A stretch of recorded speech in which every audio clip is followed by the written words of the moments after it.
since we didn't have simultaneous parliamentary elections, we actually went to the executive branch, totally opposed to the legislative branch and the judicial branch. So they control the Supreme Court, and they control 90% of the legislative body.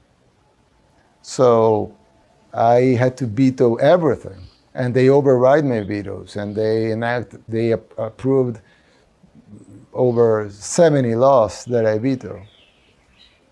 Yes, and everything that we do, Supreme Court, is unconstitutional. Yeah.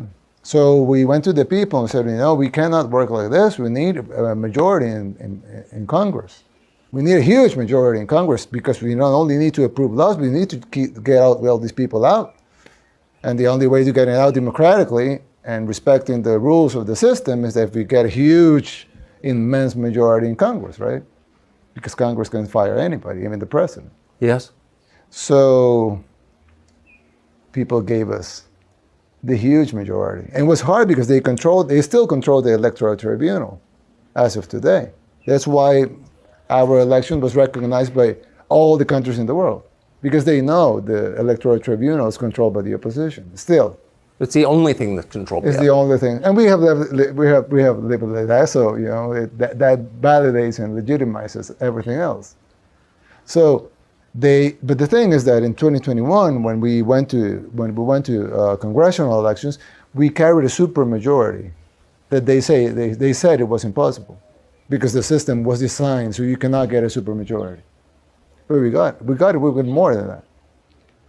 And then with that supermajority, there's an article in the Constitution that allows the supermajority in Congress to fire the Supreme Court justices. So our party fired the Supreme Court justices when they got the majority.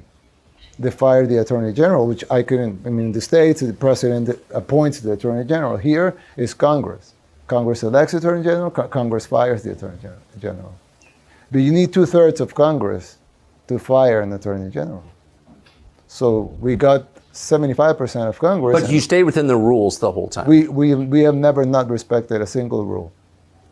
That's also a narrative that they want to, but they cannot point out a single thing that was done by not respecting the rules that were written by them.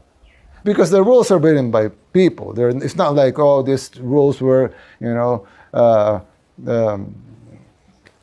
these rules are not given by God.